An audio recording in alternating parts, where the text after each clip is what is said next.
Kaixo, ongi etorri berriro gure kanalera. Gaurkoan, kasu berezi baten inguruan hitz egingo dizuegu. Beraz, aurrera! Ba zenekien 1950ko eta 1960ko hamarkadetan milaka haur jaio zirela malformazio larriekin farmako baten ondorioz? Hori hobeta azaltzeko, az gaitezen hasieratik.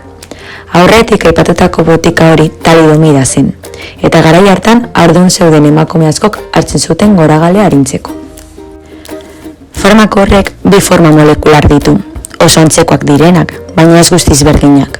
Forma horiek enantiomero deitzen dira, eta kiralitate izeneko kontzeptuarekin lotuta daude. Izan ere, farmako bateen eraginaz da soilik bere konposizio kimikoaren araberakoa.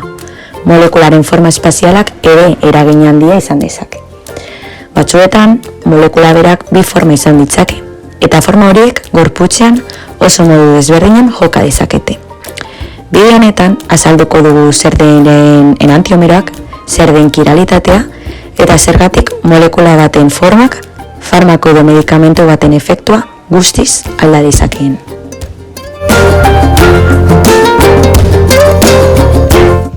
Lehenik eta behin, zer da kiralitatea?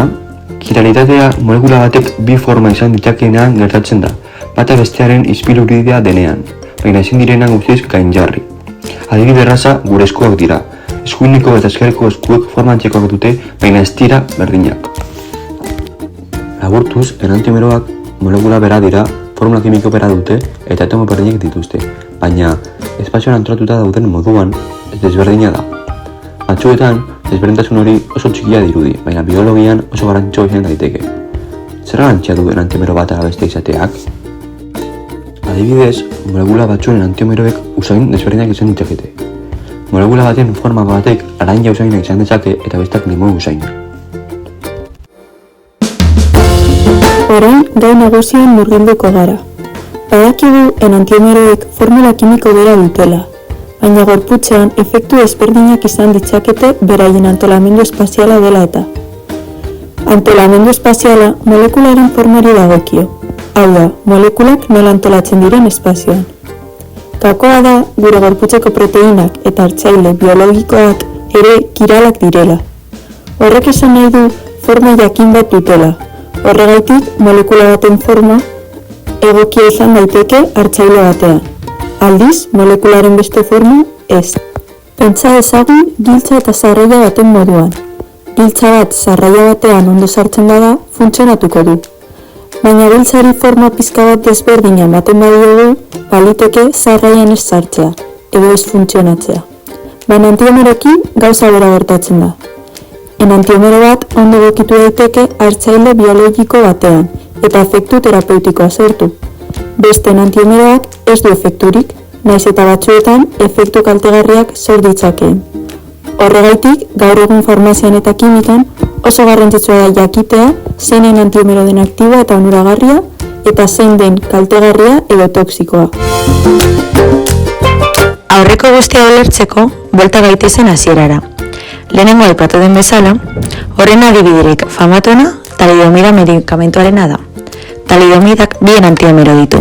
Batek, efektu lasaigarria eta antiemetikoa du. Hau da, goragalea murrizten du. Beste enantiomeroak, ordea, malformazio larriak eragin ditzake fetuetan. Beraz, enantiomeroaren hautaketa oso garrantzitsua da kasu honetan. Garai horretan, bi enantiomeroak nahastuta ematen ziren medikamentuan.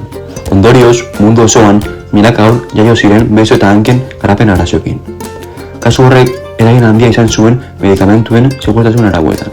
Hori dela eta, gaur egun, medikamentu berriak garatzean oso kontrol zorrotzak egiten dira. Ondorio gisa, esan dezakegu molekulen forma espaziala oso garrantzitsua dela farmakoen kimikan. Kiralitatea eta enantiomeroak ulertzea funtsezkoa da, botika berriak diseinatzeko eta seguruak direla ziurtatzeko orduan. Horregaitik, gaur egun medikamentu asko garatzerakoan, zientzialariek arreta handiz aztertzen dute zein enantiomero den eraginkorra eta segurua efektu sekundariorik ez izateko. Eskerrik asko bidea ikusteagaitik, eta hurrengora arte.